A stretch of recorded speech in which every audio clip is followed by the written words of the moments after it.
真正嘅自信，你有時都會要懷疑自己，只不過你衝破到，你揾到個方法去贏自己，咁樣呢啲就係自信。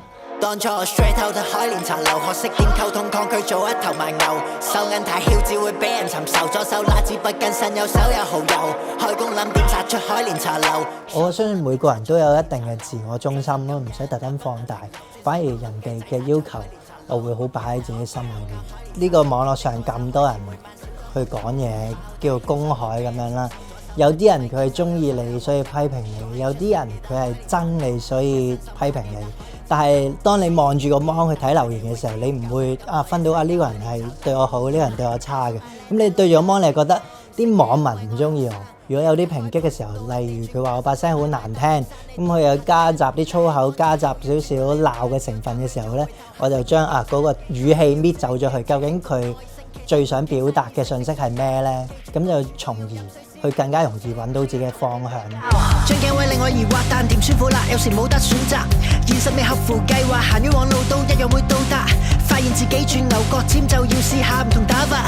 冇需要改變你性格，將真情剖白。無謂將心聲太過抑壓，全力將束縛大嗌抒發，回復傷口總會有方法。咁我覺得真正係叫成功嘅人呢，要學到嘅嘢，亦都係要聽你前輩話俾你聽嘅經驗咯。因為我哋自己好多時候都會撞板啦，撞板我哋又唔知自己點解去錯，但係通常一啲已經經歷過你嗰條路嘅前輩，佢就可以幫到你啦。咁我覺得其實聽人意見係好難嘅。我自己寫歌，我俾人聽嘅時候，咁我寫咗3-4個鐘，我花咗咁多心機落去，你竟然走嚟批評我，咁一開頭會有呢個感覺，但係就發現只要聽一啲愛你嘅人嘅意見嘅時候咧，多數都冇錯。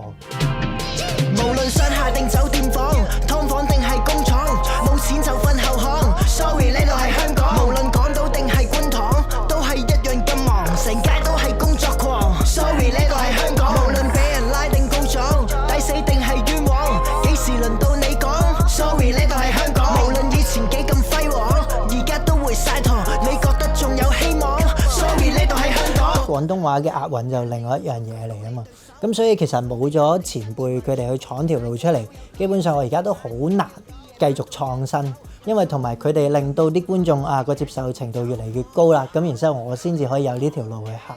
我就覺得自己唔算老派，但係我好中意去 shout out 一啲老派嘅嘢，即係我嘅歌詞未必係過到審批啦。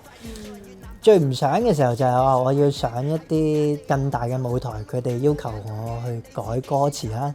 咁但係呢個時候其實你會選擇多啲人認識你啊，定係去俾少少心機去改咗幾句歌詞呢？咁我就覺得最令我最唔舒服嘅呢樣嘢，但係為咗更加容易去推廣呢個文化呢，都一定要做嘅嘢咯。